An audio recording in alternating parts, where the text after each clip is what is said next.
Hi అండి, అందరికీ నమస్కారం. నేను మీ Shilpa. Welcome back to my channel. ఈరోజు మనం ఈ వీడియోలో నేను కాకరకాయలతో ఒక మంచి రెసిపీ చేయబోతున్నాను. అదేంటో చూద్దాము. ఇది వచ్చేసి మనం రసంలో సైడ్ డిష్గా, పప్పుకి ఇలా సైడ్ డిష్గా అని తీసుకోవచ్చు, లేదంటే ఇలా ఒట్టిగైనా తిన్నా కూడా సూపర్గా ఉంటాయి. ఈ కాకరకాయ ఫ్రై ఎలా చేయాలో ఇప్పుడు చూద్దాము. దీనికోసం మనం ముందుగా కాకరకాయలకి పైన తొక్కు ఉంటుంది కదా, తొక్కంతా తీసేసుకొని ఇలాగా పల్చగా కాకరకాయల్ని కట్ చేసుకోవాలి. మందంగా కట్ చేసామంటే త్వరగా వేగవు. సో ఇలాగా పల్చగా కట్ చేసి పక్కకు పెట్టుకోవాలి. ఇప్పుడు మనం ఈ ఫ్రైకి మసాలా ప్రిపేర్ చేసుకుందాము.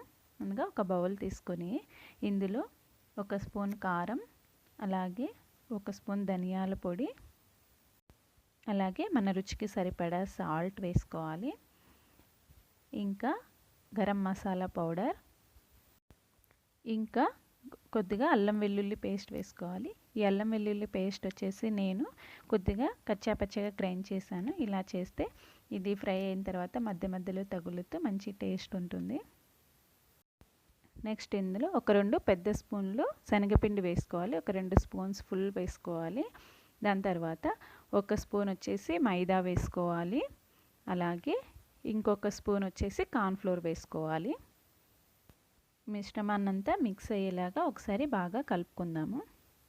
నేను ఇందులో మైదా, అలాగే శనగపిండి, అలాగే కార్న్ఫ్లోర్ 3 రకాల పిండి వేసాను. మీరు కావాలంటే ఏ 2 రకాలైనా వేసుకోవచ్చు. అట్లయినా కూడా చాలా బాగా వస్తుంది టేస్ట్. తర్వాత కొద్దిగా వాటర్ వేసుకుంటూ దీనిని మరీ తిక్కుగా లేకుండా మరీ పల్చగా లేకుండా మీడియంగా మనం దీన్ని మిక్స్ చేసుకోవాలి. ఇలాగా మిక్స్ చేసుకున్న తర్వాత ఇందులో ముందుగా మనం కట్ చేసి పెట్టుకున్న కాకరకాయలని వేసుకోవాలి. తర్వాత ఇలాగా మిర్చిని పొడుగ్గా కట్ చేసుకొని 2 మిర్చి వేసుకోవాలి. అలాగే కొద్దిగా కరివేపాకు వేసుకోవాలి. అలాగే కొద్దిగా పల్లీలు కూడా వేసుకోవాలి. కొద్దిమంది ఏం చేస్తారంటే ఇలా ఫ్రై చేసి పల్లీలు అలాగే కరివేపాకు లాస్ట్లో సపరేట్గా వేయించి ఇందులో కలుపుతారు. అలా అవసరం లేదు. ఇలా మిక్స్ చేసుకుంటే కూడా ఈ మసాలా ఫ్లేవర్ అంతా వాటికి కూడా పట్టి చాలా బాగుంటుంది టేస్ట్. ఇలా అంతా మిక్స్ చేసుకొని పక్కకు పెట్టేసుకోవాలి. ఇప్పుడు డీప్ ఫ్రైకి సరిపడా ఆయిల్ హీట్ చేసుకోవాలి. సో ఇప్పుడు ఆయిల్ హీట్ అయింది కదా, ఇప్పుడు మనం ఈ కాకరకాయ మిశ్రమాన్ని కొద్దిగా తీసుకొని మనం పకోడీ ఎలా అయితే వేసుకుంటామో ఆయిల్లో అలాగా వేసుకోవాలి. కాకరకాయ నార్మల్గా చేదు ఉంటుందని చెప్పి చాలామంది తినరు. ఇలా ట్రై చేయండి. అస్సలు చేదు ఉండదు, చాలా టేస్టీగా కూడా ఉంటుంది. పిల్లలు కూడా చాలా ఇష్టపడి తింటారు. ఇలా మిశ్రమాన్ని ఆయిల్లో వేసి దీన్ని డీప్ ఫ్రై చేసి ఇది 2 వైపులా బాగా రెడ్ కలర్ వచ్చే వరకు మనం ఫ్రై చేసుకోవాలి. అటు ఇటు టర్న్ చేసుకుంటూ నీటిని ఫ్రై చేసుకోవాలి. ఇంకా మీకు మంచి కలర్ కావాలి అనుకుంటే మనం కలుపుకున్నప్పుడే ఫుడ్ కలర్ కూడా వేసుకోవచ్చు. నేనైతే ఫుడ్ కలర్ వేయలేదు, అయినా కూడా మంచి కలర్ వస్తుంది కలర్ వేయకపోయినా కూడా. సో మనం ఇలాగా బాగా ఫ్రై చేసుకుంటే సరిపోతుంది.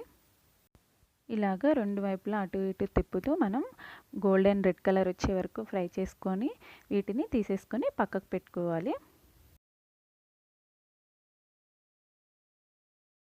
ఈ ఫ్రైని మనం ఒక టిష్యూ ఉన్న ప్లేట్లో వేసుకున్నామంటే ఇంకా ఎక్స్ట్రా ఆయిల్ ఏమైనా ఉంది అనుకుంటే నెక్స్ట్ మనము ఇదే ప్రాసెస్లో మిగిలిన మిశ్రమాన్నంతా కూడా వేసుకొని ఆయిల్లో ఫ్రై చేసుకొని తీసి పక్కకు పెట్టుకోవాలి. ఇలా చేసుకొని మనం కాకరకాయ ఫ్రైని వేడివేడిగా తిన్నామంటే కరకరలాడుతూ చాలా టేస్టీగా ఉంటుంది.